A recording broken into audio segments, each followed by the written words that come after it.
نحمد اللہ تعالی ونصلی ونسلم علی رسولہ المجتبی وعلی آلہ وصحبہ وبارک وسلم دائما ابدا اما بعد اعوذ باللہ من الشیطان الرجیم بسم اللہ الرحمن الرحیم بحمد اللہ تعالیٰ کہ رب ذوالجلال کے احسان اور کرم سے آج آپ کا سبق شروع ہوگا سورۃ البروج شیفہ سے۔ یہ سورہ مبارکہ مکہ مکرمہ میں نازل ہوئی، ترتیب کے اعتبار سے یہ 85 نمبر ہے اور جب کہ نزول کے اعتبار سے اس کا 27واں نمبر ہے۔ اس میں 22 آیات مبارکہ اور ایک رکوع ہے۔ ملاحظہ فرمائیے، اعوذ باللہ من الشیطان الرجیم بسم اللہ الرحمن الرحیم والسماء ذات البروج۔ رب ذوالجلال ارشاد فرماتا ہے والسماء ذات البروج، اور قسم ہے آسمان کی کہ جو برجوں والا ہے۔ برج قلعہ کو کہتے ہیں، اور ان برجوں سے مراد کیا ہے؟ مفسرین کرام کے بہت سارے اقوال ہیں، اور اس کا بہترین جواب یہی ہے کہ وہ اللہ جانتے ہیں برجوں سے مراد کیا ہے۔ اللہ رب العزت جل وعلا نے اس آسمان کی قسم اٹھائی کہ جس میں برج ہیں، والیوم الموعود، اور قسم ہے اس دن کی کہ جو وعدہ کیا گیا ہے۔ جس دن کا وعدہ کیا گیا، مفسرین کرام فرماتے اس سے مراد قیامت کا دن ہے۔ وشاہد ومشہود، رب ذوالجلال فرماتا اور قسم ہے شاہد کی اور مشہود کی، شاہد گواہی دینے والا، مشہود جس کی گواہی دی گئی، دونوں کی قسم ہے۔ اور اس سے مراد کیا ہے؟ حدیث مبارکہ میں ہے، میرے اور آپ کے کریم آقا تاجدار بوجم شفیع معظم رحمت نے جمعہ کو شاہد فرمایا اور عرفہ کو مشہود فرمایا۔ اس کے سوا بھی بہت ساری تفاسیر اس زمرے میں ہے کہ شاہد سے مراد کون ہے؟ اللہ تعالیٰ جل وعلا کی ذات بھی مراد ہے، میرے نبی کی ذات بھی مراد ہے، جس طرح سید ابن عباس سے مروی ہے، اور وہ سارے کے سارے ایمان والے جو اللہ تعالیٰ جل وعلا کی وحدانیت اور رسول رحمت کی رسالت کی گواہی دینے والے ہیں، شاہد ہیں۔ مطلقاً یہاں رکھیے، جس طرح میں پہلے کہہ چکا ہوں حدیث مبارکہ میں، جمعہ اور یوم عرفہ بھی مراد ہے کہ ایک قسم ہے ہر اس کی کہ جو گواہی دینے والا ہے، قسم ہے ہر اس کی کہ جس کی گواہی دی گئی۔ اعلیٰ ترین وہ ذات مقدسہ جو شاہد و مشہود ہیں، وہ اللہ اور میرے کریم آقا رسول رحمت صلی اللہ علیہ وسلم ہے۔ اللہ تعالیٰ جل وعلا میرے نبی کا شاہد ہے، میرے نبی اللہ تعالیٰ کے شاہد۔ اللہ تعالیٰ نے میرے نبی کی رسالت کی گواہی دی، میرے نبی نے رب کائنات کی توحید کی گواہی دی، اور ہمیں اس چیز کی خبر دی اور ہمیں بتایا۔ ارشاد فرماتا ہے قتل، قتل کر دیے گئے، یعنی لعنت ہو، اصحاب الاخدود، ان لوگوں پر کہ جو خدود والے تھے۔ اخدود یعنی کھائی، وہ خندق کہ جس میں گہرائی ہو، عربی میں اسے اخدود کہتے ہیں۔ اللہ تعالیٰ جل فرمایا مارے گئے، قتل کیے گئے، یعنی لعنت ہے ان لوگوں پر کہ جو وہ کھائی والے تھے۔ وہ کون تھے؟ النار، وہ کھائی جو آگ سے بڑی ہوئی تھی، ذات الوقود، وقود ایندھن کو کہتے ہیں، وہ کھائی جس میں آگ اور ایندھن خوب بھرا ہوا تھا۔ اذ ہم علیہا، جب وہ لوگ تھے اس کھائی کے کنارے، قعود، بیٹھے ہوئے، وہم علی ما یفعلون بالمؤمنین شہود، وہم، اور وہ لوگ، علی ما یفعلون، جو وہ فعل کر رہے تھے، جو ان کی کرتوتیں تھی، جو وہ ظلم و ستم کے پہاڑ توڑ رہے تھے، بالمؤمنین، ایمان والوں کے ساتھ، شہود، وہ خود گواہ تھے، وہ خود حاضر تھے، وہ اپنی آنکھوں سے دیکھ رہے تھے۔ وہ کون ہے صاحب خدود؟ کن کے ساتھ ظلم و ستم کیا گیا، کن پر اللہ تعالیٰ نے لعنت فرمائی، اور کن کو مظلوم قرار دیا گیا۔ اس جگہ بھی کئی تفاسیر ہیں، ان میں سب سے زیادہ معتبر وہ ہے جس کو امام مسلم نے اپنی صحیح میں نقل فرمایا حضرت سیدنا صہیب رومی رضی اللہ تعالیٰ عنہ کے حوالہ سے۔ میرے اور آپ کے کریم آقا تاجدار بوجم شفیع معظم رحمت نے خبر دی، یمن کا ایک بادشاہ تھا، بعض اس کا نام ذو نواس لکھا ہے۔ یمن کا ایک بادشاہ تھا اور ایک جادوگر اس کا معاون تھا، جس طرح فرعون کا معاون بھی جادوگر تھا۔ نمرود کے معاون بھی جادوگر تھے، فرعون کے ساتھ پاس بھی کئی جادوگر تھے جو بعد میں موسیٰ کلیم اللہ پر ایمان لے آئے۔ نمرود کے پاس بھی جادوگر تھے اور جادو کے زور پر ہی ان کی حکومت چلتی تھی۔ یہ یمن کا بادشاہ، اس کے پاس بھی ایک بہت بڑا جادوگر تھا جس کے بل بوتے پر وہ اپنی حکومت و سلطنت چلاتا تھا، یعنی اگر کوئی بگڑ جاتا تو اس کو وہ سزا دے دیتا وغیرہ وغیرہ۔ وہ جادوگر بوڑھا ہو گیا تو اس نے بادشاہ کو کہا کہ کوئی ایسا لڑکا کہ جو بہت زیادہ دانا سمجھدار ہو، صاحب فہم و شعور ہو، وہ میرے حوالے کر دیں کہ میری زندگی ختم ہونے کو ہے، میں اپنا سارا علم اس کی جانب منتقل کر دوں تاکہ وہ تیرا مصاحب بنے یا تیرے بعد والے تیری اولاد کا وہ معاون بنے۔ چنانچہ بادشاہ نے اپنی قوم میں ایک ایسے ہونہار اور بہترین لڑکے کا انتخاب کیا جو دانائی، عقل مندی اور فہم کے اعتبار سے بڑا نمایاں تھا۔ اس کو جادوگر کے پاس بھیج دیا۔ یوں سمجھو اس کا اخراجات، اس کے والدین کے اخراجات بادشاہ نے برداشت کیے۔ وہ لڑکا روزانہ جادوگر کے پاس جاتا تھا۔ ایک دن کا ذکر، راستے میں ایک راہب، اللہ تعالیٰ جل وعلا کا برگزیدہ بندہ، راستے میں اسے راہب ایک ملا، عبادت گزار ملا۔ وہ اس کے پاس تھوڑی دیر کے لیے بیٹھ گیا۔ وہ راہب کی باتیں اسے بڑی پیاری لگیں، اچھی لگیں۔ چنانچہ جب وہ اپنے گھر سے جادو سیکھنے کے لیے آتا تو راہب کے پاس بیٹھ جاتا، جادوگر کے ہاں نہ جاتا۔ جادوگر نے دیر سے آنے یا نہ آنے کی بنا پر اسے سزا دی۔ اہل خانہ نے بھی سزا دی کہ جب انہیں پتہ چلا یہ راستے میں کہیں ٹھہر جاتا ہے، لیکن وہ لڑکا باز نہ آیا۔ وہ اپنے گھر سے آتا جادوگر کے پاس، لیکن بہت زیادہ وقت وہ راہب کے پاس بیٹھا رہتا اور جادوگر کے پاس کبھی جاتا کبھی نہ جاتا۔ ایک دن کا ذکر ہے، یہ لڑکا اپنے گھر سے آ رہا تھا، جادوگر کی طرف نہیں بلکہ راہب کی طرف جانے کے لیے۔ راستے میں ایک بہت بڑا کوئی جانور، بعض نے کہا اژدہا تھا، کوئی جانور تھا جس سے لوگوں کا راستہ روکا ہوا تھا اور لوگ آگے نہیں بڑھ پا رہے تھے کیونکہ اس کے شر سے وہ ڈر رہے تھے جانور نقصان پہنچائے گا۔ وہ لڑکا امتحان کی غرض سے کہ اللہ تعالیٰ میں دیکھنا چاہتا ہوں کہ سچا کون ہے، اس سے یہ ذہن میں لا کر ایک پتھر اٹھایا، چھوٹا سا پتھر، اور دعا اس انداز سے مانگی کہ اللہ تعالیٰ اگر راہب سچا ہے اور راہب کا مذہب سچا ہے تو تو اس جانور کو اس پتھر سے ہلاک کر دے۔ یہ کہہ کر اس نے جانور کی جانب پتھر پھینکا۔ اللہ تعالیٰ کی قدرت، وہ چھوٹے سے پتھر نے ہی اس جانور کو ہلاک کر دیا، لوگوں کے لیے راستہ بن گیا۔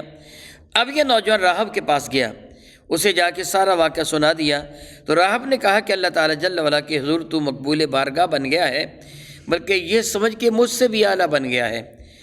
اب رب کائنات جل وعلا تیری دعا کو شرف قبول سے نوازے گا، لیکن دیکھنا ظالم بادشاہ ہے، اس کو میرا پتہ نہ بتانا، جو جادوگر کا بادشاہ ہے اس کو میرا پتہ نہ بتانا۔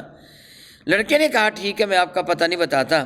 اب لڑکے کا یہ عالم تھا، کوئی بیمار لڑکے کے پاس آتا، اس کے جسم پہ ہاتھ پھیرتا، کوئی نابینا اس کے پاس آتا، اس کی آنکھوں پہ ہاتھ پھیرتا تو رب کائنات اس کو شفا عطا فرما دیتا۔ بادشاہ کا ایک مصاحب، ایک وزیر، اس کا بہت ہی قریبی مصاحب، وہ نابینا ہو گیا۔ اسے اس بات کا پتہ چلا، اس سے اس کی خدمت میں، لڑکے کی خدمت میں بہت سے تحائف بھیجے اور اسے اپنے ہاں آنے کی دعوت دی۔ لڑکا اس کے ہاں گیا اور اس کو اس نے دم کیا یا اس کے آنکھوں پہ ہاتھ پھیرا، رب کائنات اسے بینائی عطا فرما دی۔ یہ بات بادشاہ تک بھی پہنچ گئی کیونکہ وہ مصاحب جب بادشاہ کے پاس گیا، اس سے پوچھا تجھے بینائی کہاں سے ملی، اس نے بتا دیا لڑکے کا نام۔ چنانچہ لڑکے کو گرفتار کر لیا گیا، اس کو ایذائیں دی گئی، ستایا گیا، اتنا ستایا گیا کہ اس بیچارے نے راہب کا نام بتا دیا۔ راہب کو گرفتار کر لیا گیا۔ راہب سے کہا گیا کہ تو اپنے دین کو چھوڑ دے۔ بادشاہ اپنے گمان میں یہ سمجھے بیٹھا تھا کہ شاید اس جادوگر کے علم کی وجہ سے لڑکے میں یہ قوت، یہ طاقت، یہ ٹیلنٹ آ گئے ہیں، لڑکا اس لیے اتنا زیادہ یہ ماہر ہو گیا ہے کہ جادوگر سے کہیں بڑھ کر، اور اس سے جادو کا علم حاصل کر لیا۔ وہ بادشاہ اپنے گمان میں یہی سمجھے بیٹھا تھا، لیکن جب لڑکے نے اس راہب کے بارے میں بتایا تو بادشاہ کو بہت غصہ آیا۔ اس سے خیال کیا راہب جھوٹا ہے، جادوگر سچا ہے۔ اس لڑکے کے پاس جو کمالات ہیں وہ جادو کی وجہ سے ہیں، اس راہب کی وجہ سے نہیں۔ راہب کو گرفتار کیا گیا، پکڑ لیا گیا۔ راہب کو بادشاہ نے کہا کہ میں تیرا رب ہوں، تو مجھے سجدہ کر۔ اپنے دین کو ترک کر دے۔ راہب نے اس بات کا انکار کیا تو معاذ اللہ تعالیٰ اس راہب کو آری کے ذریعے چیر کر 2 ٹکڑوں میں تقسیم کر دیا گیا۔ سر کے اوپر آری رکھ کے اس کو چیر دیا، 2 ٹکڑوں میں تقسیم کر دیا گیا، اور یہ سارا عمل لڑکے کے سامنے کیا گیا۔ بادشاہ یہ سمجھتا تھا لڑکا بہت ماہر ہو گیا ہے جادو میں، اور اس کو بھی ضائع نہیں کرنا چاہیے، کسی نہ کسی طریقے سے اس کو اپنے کنٹرول میں کر لینا چاہیے۔ اس سے لڑکے کو دین حق چھوڑ دینے کی، اس سے برگشتہ ہونے کی نصیحت کی، تاکید کی، اسے دھمکی دی، لیکن لڑکے نے صاف انکار کر دیا کہ میں اپنی جان تو قربان کر دوں گا مگر دین حق سے میں برگشتہ نہیں ہوں گا۔ بادشاہ نے دھمکی کے انداز میں اپنے کچھ کارندوں کو حکم دیا اس کو پکڑ کے لے جاؤ پہاڑ کی چوٹی پر، اور پہاڑ کی چوٹی پر لے جا کر اسے حکم دو کہ تو بادشاہ کے دین کو اختیار کر لے، راہب کے دین کو ترک کر دے۔ اگر یہ لڑکا مان جائے تو ٹھیک ہے، وگرنہ چوٹی پر سے اسے لڑکھڑا دینا تاکہ یہ زمین تک آتا ہوا ہلاک ہو جائے۔ دراصل وہ دھمکی بھی دینا چاہتا تھا، بچے کو بچانا بھی چاہتا تھا، سمجھتا تھا شاید اس طرح یہ لڑکا مان جائے گا۔ چنانچہ وہ جو بادشاہ کے کارندے تھے اس لڑکے کو ساتھ لے کر پہاڑ کی چوٹی پر گئے۔ لڑکے نے بارگاہ رب العزت میں یہ عرض کیا، مولا تعالیٰ ان کے مقابلہ میں میرے لیے تو ہی کافی ہے، تو ان کا مقابلہ فرما۔ رب کائنات جل وعلا نے زلزلہ نافذ فرما دیا، پہاڑ اتنے زور سے ہلا کہ جتنے لوگ اس کے اوپر موجود تھے سارے کے سارے اس سے لڑک گئے، لیکن لڑکے کو کوئی بھی غذا نہ آئی، یہ سارے کے سارے ہلاک ہو گئے۔ لڑکا پہاڑ سے اتر کر جادوگر نہ اس بادشاہ کے پاس آ گیا۔ بادشاہ نے دیکھا کہ لڑکا واپس آ گیا ہے، پوچھا تیرے ساتھ جو بندے گئے تھے وہ کہاں گئے، ان کو کیا ہوا؟ لڑکے نے ساری بات بتا دی کہ میرے رب نے ان کو ہلاک کر دیا اور مجھے بچا لیا۔ بادشاہ نے خیال کیا یہ جادو کے زور سے ان کو ہلاک کر کے آیا ہے، میں ایک بار پھر اس کو بچانا چاہتا ہوں۔ اس سے کچھ لوگوں کو حکم دیا ہے اس کو کشتی میں بٹھا کر دریا میں لے جاؤ، اگر یہ مان جائے میرے دین پر آ جائے تو فابیہ، وگرنہ اس سے دریا میں ڈال دینا۔ چنانچہ وہ اس کو ساتھ لے کر دریا یا سمندر میں گئے۔ اس لڑکے نے بارگاہ رب العزت میں پھر دعا مانگی، کشتی الٹ گئی، وہ سارے ہلاک ہو گئے، اس لڑکے کو کوئی بھی نقصان نہ پہنچا، یہ صحیح سلامت پھر بادشاہ کے پاس واپس آ گیا۔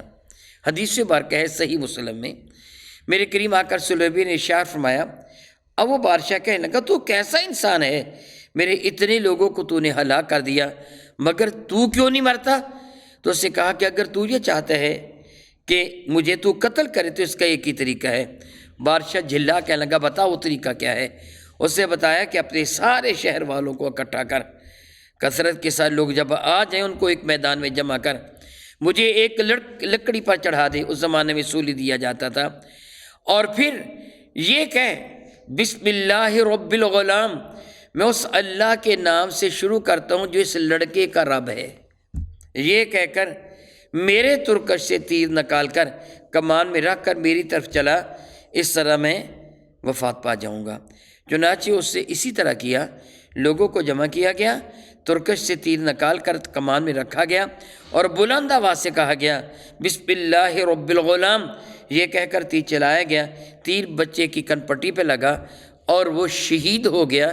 لیکن اس کے اس عمل نے یہ فائدہ دیا کہ جتنے لوگ وہاں موجود تھے سارے کے سارے اللہ تعالیٰ پر ایمان لے آئے، مسلمانوں کے سارے، یعنی اگر عیسیٰ علیہ السلام کا زمانہ تھا، جس طرح بعض روایات میں آتا ہے، یہ ہمارے کریم آقا رسول عربی کے اس جہان رنگوبوں میں تشریف لانے سے کچھ 70 سال پہلے کا واقعہ ہے، حقیقت سے اللہ تعالیٰ واقف ہے۔ وہ کہتے ہیں عیسیٰ علیہ السلام آسمان پر چلے گئے تھے، ہمارے کریم آقا کی بعثت تشریفہ نہیں ہوئی تھی، اس کو زمانے فطرت کہا جاتا ہے، اس زمانے کا یہ واقعہ ہے، حقیقت سے میرا اللہ واقف ہے۔ گویا عیسیٰ علیہ السلام کے مذہب پر وہ تھے، سارے کے سارے وہ لوگ ایمان لے آئے۔ اب بادشاہ کے کارندوں نے بادشاہ کو کہا جس بات کا خطرہ تھا وہ تو ہو گیا، چنانچہ اسے حکم دیا کہ شہر کے گردا گرد خندقیں کھودی جائیں، گہری گہری کھائیاں، ان میں لکڑیاں بھر کر آگ جلا دی جائے، جو بھی بندہ پرانے دین پر واپس نہ آئے، یعنی مجھے رب ماننے سے انکار کر دے، اسے اٹھا کر آگ میں ڈال دو۔ چنانچہ ایک روایت میں ہزاروں کی تعداد میں انسانوں کو نظر آتش کر دیا گیا، مگر ان میں سے کوئی ایک بھی ایسا نہ تھا کہ جو مرتد ہوا ہو وہ سارے کے سارے آگ میں جلنے کو قبول تو کر لیا انہوں نے، مگر اللہ اور اس کے رسول کا انکار نہیں کیا۔ ان میں ایک عورت تھی، جب اسے آگ میں ڈالا جانے لگا تو اس نے تردد کیا۔ حدیث مبارکہ میں ہے اس کی گود میں ایک بچہ تھا جس کا نام عبداللہ اس نے رکھا تھا۔ اس عورت اس بچے کا نام بھی عبداللہ رکھا تھا۔ اس بچے نے اپنی ماں کو کہا کہ ماں فکر نہ کر، آگ میں کود جا، اللہ رب العزت جل وعلا تجھے اپنے دامن رحمت میں پناہ دے دے گا۔ چنانچہ اس عورت نے ان کافروں کے دھکیلنے سے آگ میں چھلانگ لگا دی، اور اللہ تعالیٰ جل وعلا نے، مفسرین کرام فرماتے ہیں، ان کے ساتھ یہ سلوک فرمایا، آگ میں جانے سے قبل ان کی روح کو قبض کر لیا جاتا تھا اور سیدھا جنت میں پہنچا دیا جاتا تھا، ان کو کسی طرح کی کوئی تکلیف ہوتی ہی نہیں تھی۔ مفسرین کرام فرماتے ہیں چند بچے ہیں کہ جنہوں نے بچپنے میں گفتگو کی، ان میں ایک حضرت عیسیٰ علیہ السلام ہے، ایک اصحاب الخدود کا بچہ، اور ایک جرح نامی ایک راہب تھا، ایک اس کا گواہ، اور ایک حضرت سیدنا یوسف علیہ السلام کی گواہی دینے والا بچہ۔ یہ چند بچے ہیں جنہوں نے بچپنے میں گواہی دی۔ رب ذوالجلال شاہ فرماتا ہے وہ لوگ جو خندق والے تھے وہ ہلاک ہو گئے، برباد ہو گئے۔ مفسرین کرام نقل فرماتے ہیں کہ خندق کی آگ اس قدر بھڑک اٹھی کہ وہ لوگ جو کرسیاں بچھائے خندق کے کنارے پر مسلمانوں کو، یعنی مسلمانوں سے مراد ایمان والے، اللہ کو تسلیم کرنے والے، اس زمانہ میں تو عیسائی تھے نا، ظرف سے مسلمان جو میں نے کہا مراد ہے اللہ تعالیٰ کو اور اس کے رسول کو تسلیم کرنے والے، جو ایمان والوں کو آگ میں ڈھالنے والے کافر تھے۔ آگ اس قدر بھڑکی کہ وہ لوگ بھی نظر آتش ہو گئے، یعنی آگ نے ان کو بھی اپنی لپیٹ میں لے لیا جو دوسرے لوگوں کو، یعنی ایمان والوں کو آگ میں ڈالنے والے تھے۔ اللہ رب العزت جل وعلا ان کے لیے ارشاد فرماتے ہیں وَهُمْ عَلَى مَا يَفْعَلُونَ بِالْمُؤْمِنِينَ شُهُودٌ، اور وہ جو ایمان والوں کو وہ سزا دے رہے تھے، ان کے ساتھ جو فعل کر رہے تھے اس جرم پر وہ از خود بھی گواہ تھے۔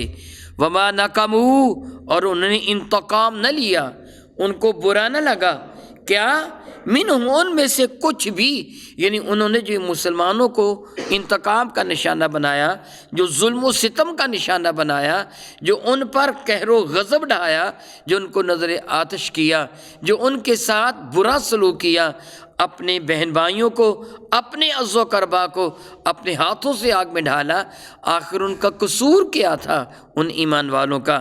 اللہ، مگر یہ قصور کہ یؤمنوا باللہ العزیز الحمید، کہ اس اللہ پر ایمان لائے تھے جو غالب قوت والا ہے اور بہت ہی عظمت والا ہے، خوبیوں والا ہے، اس اللہ پر ایمان لے، یہی ان کا قصور تھا نا۔ اسی قصور کی پاداش میں ان کو نظر آتش کیا گیا۔ وہ یہ نہ سمجھے کہ رب کائنات جل وعلا کی معاذ اللہ تعالیٰ ثم معاذ اللہ تعالیٰ، خلاق کائنات جل وعلا کے پاس قوت نہیں ہے، وہ بے نیاز ہے۔ دنیا میں ایمان والوں کو یہ سزائیں جو ملتی ہیں، رب کائنات ان کے صدقہ سے ان کے درجات کو بلند سے بلند تر فرما دیتا ہے۔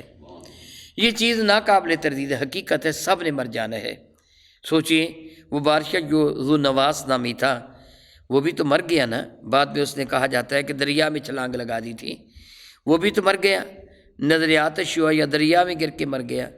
ایمان والے بھی دنیا سے چلے گئے، مرنا تو سب نے تھا۔ میں سادہ سے لفظوں میں سمجھانے کی کوشش کرتا ہوں۔ حضرت سیدنا امام علی مقام سیدنا امام حسین رضی اللہ تعالی عنہ اور آپ کے رفقا جو میدان کربلا میں مرتبہ شہادت پہ فائز ہو گئے تھے، ان میں ایک شخصیت سلامت رہی تھی، حضرت سیدنا امام زین العابدین، اور بعد میں امام محمد باقر بھی چھوٹے بچے تھے، بعد امام زین العابدین رضی اللہ تعالیٰ عنہ۔ کیا اب امام زین العابدین رضی اللہ تعالیٰ عنہ اپنی ظاہری حیات مبارکہ کے ساتھ موجود ہیں؟ نہیں ہے نا، دنیا سے تو وہ بھی تشریف لے گئے، انتقال تو ان کو بھی ہو گیا، اور دنیا سے تشریف امام حسین بھی لے گئے۔ اگر میدان کربلا میں مرتبہ شہادت پہ فائز نہ بھی ہوتے تب بھی تو دنیا سے جانا ہی تھا نا۔ یزید کون سا زندہ رہ گیا؟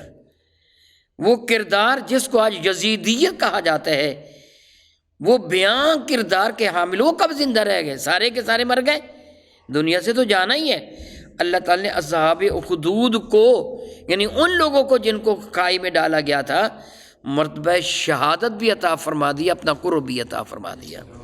اگر ایسے نہ بھی ہوتا تو دنیا سے تو انہوں نے جانا بھی تھا ہی نا. لیکن اللہ تعالیٰ ایمان والوں کو لے کے جاتا ہے اور ان کے درجات کو بلند کر کے لے کے جاتا ہے. ان کے لیے اللہ تعالیٰ جل وعلا آسانیاں پیدا فرما دیتا ہے آخرت کی منازل کے لیے. تو رب کائنات جل وعلا ارشاد فرماتے ہیں وہ غالب قوتوں والا جو بڑی خوبیوں والا، الذی وہ رب ذوالجلال کہ لہو ملک السماوات والارض کہ جس کے لیے بادشاہت ہے آسمانوں کی بھی اور بادشاہت ہے زمین کی بھی. واللہ علی کل شیء شہید وہ رب ذوالجلال وہ ہر چیز پر گواہ ہے، اس سے کچھ بھی چھپا ہوا نہیں ہے. یاد رکھیے ان الذین فتنوا بے شک وہ لوگ جنہوں نے فتنہ میں ڈالا، جنہوں نے نقصان پہنچایا کن لوگوں کو؟ مؤمنین ایمان والوں کو، والمؤمنات ایمان والیوں کو، ثم لم یتوبوا پھر اگر ان کو توبہ کی توفیق عطا نہ کی گئی ہو تو پھر فلہم عذاب جہنم ولہم عذاب الحریق تو ان کے لیے جہنم کا عذاب ہے، ان کے لیے پھر جلا دینے والا عذاب ہے. یہاں دو باتوں کی طرف اشارہ فرمایا گیا ہے. نمبر ایک یہ کہ ظالم یہ نہ سمجھے کہ اس کو کھلی چھٹی دے دی گئی ہے، اب اس سے پوچھنے والا کوئی نہیں ہے، اب اس نے جو چاہا سو کیا، اب اس کو معاذ اللہ تعالیٰ اسی طرح چھوڑ دیا جائے گا. نہیں، اس طرح چھوڑ دیا جانا تو بجائے خود ظلم ہے. اللہ تعالیٰ جل اس کی زبردست گرفت فرمائے گا. ہاں اگر دوسری یہ بات کسی کو اللہ تعالیٰ توبہ کی توفیق عطا فرما دے، کسی کو اللہ تعالیٰ توبہ کی توفیق عطا فرما دے اور وہ تائب ہو جائے تو پھر رب کائنات جل وعلا کی رحمتوں کے دروازے اس کے لیے کھلے ہوئے ہیں. اگر وہ توبہ نہیں کرتا تو جلا دینے والی آگ. پروردگار عالم جل وعلا کی شان بے نیازی دیکھیے. حضرت خالد بن ولید رضی اللہ تعالیٰ عنہ، حضرت اکرمہ بن ابی جہل رضی اللہ تعالیٰ عنہ، جب تک یہ دونوں رضی اللہ تعالیٰ عنہ نہیں تھے، یہ دونوں کافر تھے، یہ دونوں کے اندر خباثت پائی جاتی تھی، تو میدان احد میں جو 70 کے قریب صحابہ کرام مرتبہ شہادت پر فائز ہوئے تھے، ان میں مین کردار یہی دونوں تھے. وہ میدان احد میں اس گھاٹی کے پیچھے کہ جس پر میرے کریم آ کر صلب سیدنا عبداللہ بن جبیر رضی اللہ عنہ کی معیت میں مسلمانوں کو 50 کے قریب مسلمانوں کو گھاٹی پر کھڑے فرما دیا تھا کہ تم یہاں سے نہ ہلوگے تیر اندازوں کو. ان کو شہید کرنے والے، عقب سے حملہ کر کے مسلمانوں کو شہید کرنے والے یہی دونوں جنرال ہیں. لیکن پھر بعد میں کیا ہوا؟ دونوں ہی میرے کریم آقا کے دامن کم سے وابستہ ہو گئے، ایمان والے بن گئے. انہوں نے مسلمانوں کو شہید کیا تھا، اب ان کا حال کیا ہو گیا؟ یہ ایمان وال بن گئے. اکرمہ بن ابی جہل غزوہ تبوک پہ مرتبہ شہادت پہ فائز ہو گئے. خالد بن ولید آخر وقت تک اللہ تعالیٰ کی رضا کی خاطر اپنی تلوار کو نیام سے باہر نکالے رہے، اگرچہ مرتبہ شہادت نہیں پایا لیکن پوری زندگی اللہ اور اس کے رسول کی رضا کی خاطر جنگ کرتے گزار دی. اب دیکھیں قیامت کے دن کیسا منظر ہوگا. جن کو انہوں نے شہید کیا وہ اور یہ دونوں ہاتھوں میں ہاتھ ڈھالے جنت کے اندر داخل ہوں گے. یہ اللہ تعالیٰ کی شان بے نیازی ہے نا. شہید کرنے والا اور شہید ہونے والا یہ دونوں جنت میں جائیں گے. اس لیے اللہ تعالیٰ جل وعلا چاہے تو کسی کو توبہ کی توفیق بھی عطا فرما دیتا ہے. کتنا بڑے سے بڑا جرم کیوں نہ کیا ہو، سچے دل سے توبہ کر لیں، رب کائنات سارے کے سارے گناہوں کو معاف فرما دیتا ہے. سبحان اللہ تعالیٰ و بحمدہ او کما قال اللہ تبارک و تعالی واللہ تعالی اعلم باسرار کتابہ.